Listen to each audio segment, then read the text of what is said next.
I stood inside St. Michael's Cathedral in London with 6 men, ready to tear the crucifix from the wall and prove to every Christian in that building that their God had no power to stop us. But the moment my hands gripped the base of that cross, a voice spoke inside my chest so clearly that I dropped to my knees in front of 300 people. And what that voice said did not just save my life. It exposed a phrase that millions of people speak every single day without realizing they are opening a door to darkness in their own homes. Have you ever been so certain that your words were harmless that you never once considered what they might be inviting into your life? My name is Samir Ibrahim Al-Husseini. I am 29 years old, and on October 14th, 2022, I led 6 men into St. Michael's Cathedral in Kensington, London, with one mission: to rip down the cross during Friday evening Mass and humiliate every person who worshipped it. I had no idea that the Jesus I came to mock was about to speak directly to me and reveal a warning so urgent that it would change the way I understand every word that comes out of my mouth. I grew up in Tower Hamlets, East London, in a neighborhood where the call to prayer was louder than the traffic. My father, Ibrahim Al-Husseini, was a respected Islamic scholar who taught Quran classes at the East London Mosque 6 days a week. He had studied in Medina for 4 years, and the community treated his opinions like rulings from a judge. My mother, Zahra, wore a full niqab and ran a women's Quran circle from our living room every Tuesday and Thursday. Our flat sat so close to the mosque that I could hear the imam's voice through my bedroom wall during Fajr prayer at 4:30 in the morning. The smell of my mother's lamb stew mixing with the sound of my father's recitation is the earliest memory I have. That combination of food and faith and family was my entire universe. While other boys on my street played football in the park or stayed up late playing video games, I sat cross-legged on the carpet, memorizing the Quran. By the time I was 15, I had memorized over 25 chapters. I never missed a single prayer, not even the summer I broke my ankle falling off a wall and had to pray sitting on a chair in the mosque because I could not kneel. The elders would stop my father after Friday prayers and say, "Allah has blessed your family with a special son." My father would smile and squeeze my shoulder. I fasted every Ramadan without complaint and added voluntary fasts on Mondays and Thursdays because I wanted to be closer to Allah than anyone my age. Every ounce of praise made me hungrier for more. But devotion was only half of my education. My father taught me from a young age that Christians were not simply mistaken. They were guilty of the worst sin in all of Islam: shirk. They worshipped a man as God, and that was something Allah would never forgive.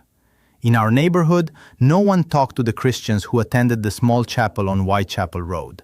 When I was 13, older boys from our youth group threw stones at the chapel windows on Christmas Eve, and the adults said nothing. By the time I was 17, I had joined an organized Islamic Dawah group that distributed pamphlets outside churches, protested planning permissions for new worship halls, and disrupted Christian street preachers in Speaker's Corner. We believed we were doing holy work. I had no idea that the God I was fighting against was already preparing a moment that would destroy everything I thought I knew. By my late 20s, I had built exactly the life my father dreamed for me. I graduated with honors in civil engineering from University College London. I married a devout woman named Nadia who covered her face in public and prayed beside me every night. I had a good salary, a respected position in the community, and a reputation as a young man of faith. I had everything. Ask yourself this question. Have you ever built your entire life on something you were absolutely certain could never break? The trigger came in September of 2022, when one of the men in our Dawah group, a theology student named Bilal, showed me a video of a Catholic Mass. He pointed at the screen as the priest lifted the communion bread and said, "Look at this. They believe this bread becomes the actual body of their false god. They eat it like cannibals and worship it on their knees." Something inside me snapped. The idea that Christians not only worshipped a man, but believed they were consuming his flesh made my stomach turn. It felt like the ultimate blasphemy. the most disgusting perversion of everything sacred. That same week, another man in our group, Yusuf, suggested we do something about it. Not just pamphlets, not just protests, something that would make a statement no one could ignore. Someone needed to show these people that their cross had no power. Someone needed to walk into their most sacred space and prove it. I convinced myself Allah approved. I felt righteous. I felt chosen. I had no idea that the Jesus I planned to humiliate was preparing to reveal himself in a way so powerful that my entire understanding of God would shatter in one single evening. We spent 3 weeks planning. I recruited 5 other men: Bilal, the theology student, Yusuf, who had proposed the idea, Karim, who had been expelled from university for protesting a Christian society, Tariq, whose older brother had left Islam for Christianity and shamed the family, and Faisal, my childhood friend who would follow me anywhere. We chose St. Michael's Cathedral in Kensington because it held a large Friday evening mass and because the crucifix behind the altar was enormous, nearly 8 feet tall and visible from the street through the stained glass windows. We visited 3 times over 2 weeks, memorizing the layout, noting the entrances, studying when the priest moved away from the altar. We wore Western clothing to blend in. Our plan was simple: enter during communion, rush the altar, and pull the crucifix from the wall. If we could not remove it, we would spit on it. Then we would leave. I felt completely certain this was righteous. I had 0 doubt. The night before, I woke at 2 in the morning and prayed tahajjud, pressing my forehead into the carpet and begging Allah for strength. I felt excitement pulsing through my veins, but underneath it, there was a strange uneasiness I could not explain. Like a weight pressing against my chest from the inside, like something in the room was watching me and shaking its head. I told myself it was nerves. I told myself Shaitan was trying to discourage me from doing good work. I barely slept. Have you ever been so convinced you were defending truth that you never stopped to ask whether your actions were actually serving darkness instead? We arrived at St. Michael's at 7:30 on a cool October evening.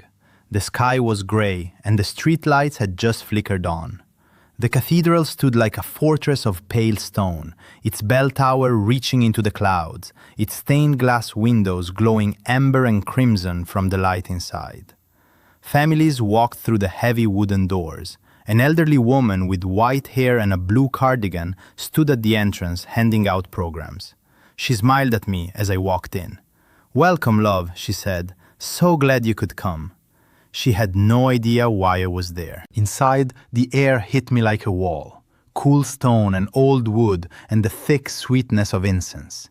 Candles flickered in iron stands along the side aisles, casting moving shadows on walls that had stood for 200 years. The stained glass threw pools of red and gold and deep blue across the marble floor. An organ played softly somewhere above, and the sound seemed to come from everywhere at once. Rows of wooden pews were filled with families, elderly couples holding hands, a young mother bouncing a baby on her knee, a teenager with her eyes closed and her lips moving in silent prayer. The atmosphere was unexpectedly beautiful. There was a peace inside that building that reminded me uncomfortably of the best moments I had ever felt inside a mosque. I pushed the feeling down and nodded to Bilal across the aisle. The priest began distributing communion. I gave the signal, a slight nod.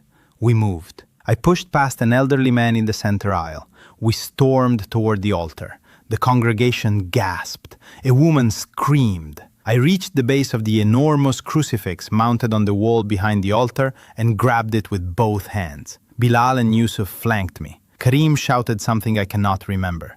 The Christians did not fight back. That is what shook me. Not a single person charged at us. The priest raised both hands slowly and said in a calm, steady voice, "Brothers, you are welcome here. This is God's house, and you are his children." Mothers pulled their children close. An old woman near the front row sank to her knees and began praying with her eyes shut and her hands clasped. People started weeping quietly, but no one cursed us. No one screamed insults. Their peace made me furious. I wanted resistance. I wanted them to fight so I could feel justified. Instead, the old woman on her knees looked up at me with tears running down her face and whispered, "Jesus loves you, son. He died for you, just as he died for me." I tightened my grip on the crucifix and pulled harder. That is when it happened, the moment that changed everything I believed about God. Heat. It started in my palms, not warmth, heat, like gripping a pipe that had been sitting in fire. It shot up my wrists and into my forearms so fast I could not let go. My fingers locked, my arms shook. Then the heat reached my chest and something exploded inside me that was not pain but was more intense than any pain I had ever felt. It was like a door inside my ribcage blew open and light poured through. I am not speaking in metaphors. I saw light, golden, living, breathing light pouring out from the cross and into my hands and through my arms and filling my entire body. My knees buckled. I collapsed onto the cold marble floor, still gripping the crucifix above me, and in that moment I heard a voice. Not outside my head, inside my chest, deep inside the center of everything I was. The voice said, "Samir, stop." One word, stop. And then the voice continued, and what it said next I will never forget as long as I live. It said, "You speak destruction with your mouth and do not know it.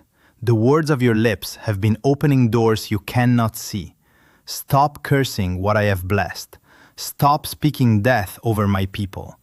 Every word spoken against my children is an invitation to the enemy. And this is not only your sin. Millions speak phrases every day that invite darkness into their homes, and they do not know because no one has warned them." I had no idea that this message was not just for me. It was for everyone who would eventually hear this testimony. The light intensified. I could not move. Minutes could have been hours. I saw something then that I cannot fully explain. I saw homes, ordinary homes, living rooms and kitchens and bedrooms. And I saw people, Christian people, Muslim people, people with no faith at all, speaking words over their families that they thought were meaningless. I heard the mother say, "This family is cursed. Nothing ever goes right for us." I heard the father say, "I swear my kids will be the death of me." I heard the wife say, "I knew this marriage was doomed from the start." I heard the teenager say, "I wish I was dead." And with every phrase, I saw something move in the shadows of those rooms. Dark shapes, not human, crouching in corners, sliding along walls, sitting on the edges of beds where children slept. Every careless word was like a hand reaching out and pulling the door open wider.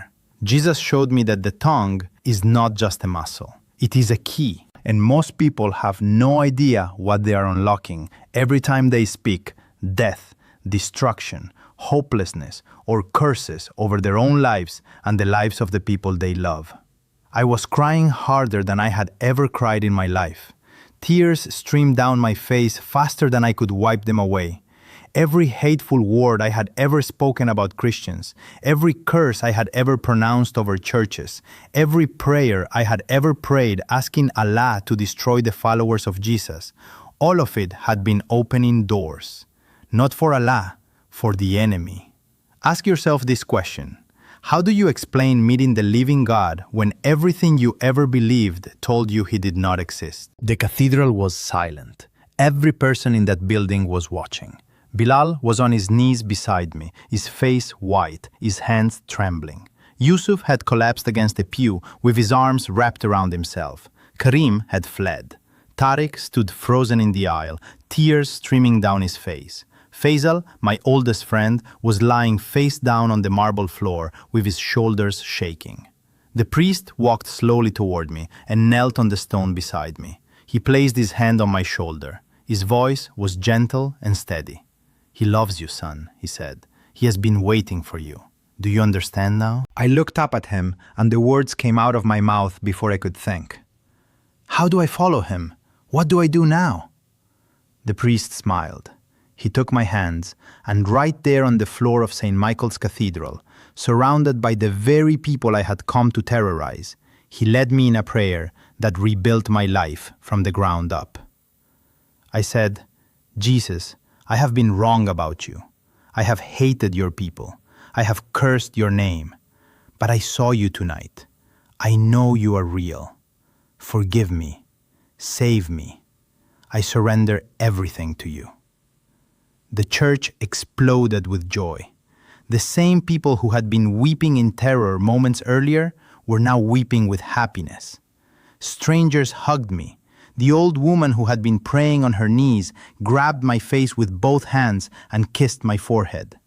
4 of my men, Bilal, Yusuf, Tariq, and Faisal, gave their lives to Jesus that same night. We were baptized together 6 weeks later at the same cathedral. I chose the name Michael after the church where Jesus found me. I need you to understand what this cost me. When my father found out, he called me on the phone and his voice was so cold it did not sound human. He said, "You are no longer my son. You are dead to us. You have brought shame upon this family that 1,000 years could not wash away." My mother cried like I had actually died. She sent me one message. "How could you do this to us, Samir? You have killed me." Then she blocked my number. Nadia, my wife, threw her wedding ring across the kitchen and called me an apostate and a traitor. She moved back to her parents' home that same night. The divorce papers arrived within a month. I was fired from my engineering firm after someone from the community contacted my employer and told them I had become mentally unstable. My landlord received threats for housing me and asked me to leave. Former friends held janaza prayers for me, funeral prayers, as though I had literally died. I received death threats by text, by email, by notes pushed under my door. I had to leave Tower Hamlets. I had to leave everything I had ever known. That is when it happened again. Not a voice this time, but a weight in my chest that said, "I am still here. I will never leave you." But I gained everything that truly matters. I gained Jesus Christ. I gained forgiveness that I did not deserve, and peace that I cannot explain.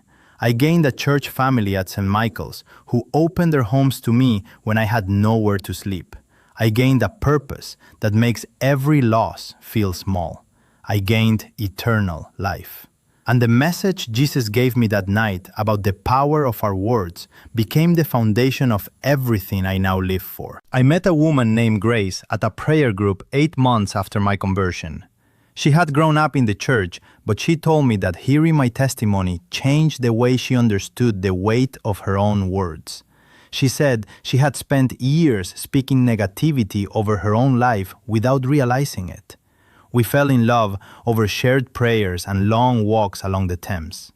We married at St. Michael's Cathedral on a Saturday afternoon in June of 2024. Father Thomas officiated. Bilal, Yusuf, Tariq, and Faisal stood beside me as groomsmen. The same aisle I had stormed down in rage, I walked down in joy. Today, I travel across the United Kingdom and Europe, sharing the warning Jesus gave me inside that cathedral. I tell people about the phrase that changed everything. It is not one single phrase. It is any phrase that speaks death where God has spoken life. It is, "Nothing will ever change." It is, "God has forgotten me." It is, "I am cursed." It is, "This family is broken beyond repair." Every one of those sentences is a key turning in a lock. And most people have no idea what is standing on the other side of that door waiting to come in. Over 80 Muslims have accepted Christ after hearing my story. Dozens of lifelong Christians have told me they had no idea how much darkness they were inviting into their homes with their own tongues. I had no idea that dying to my old life would be the thing that finally taught me how to speak life into the world. I still return to St. Michael's Cathedral every Friday evening. I sit in the same spot where I collapsed. I look up at the same crucifix I tried to tear from the wall. And I worship the God who stopped me with one word. I still send letters to my parents twice a year. No response. I still pray for Nadia every night before I sleep.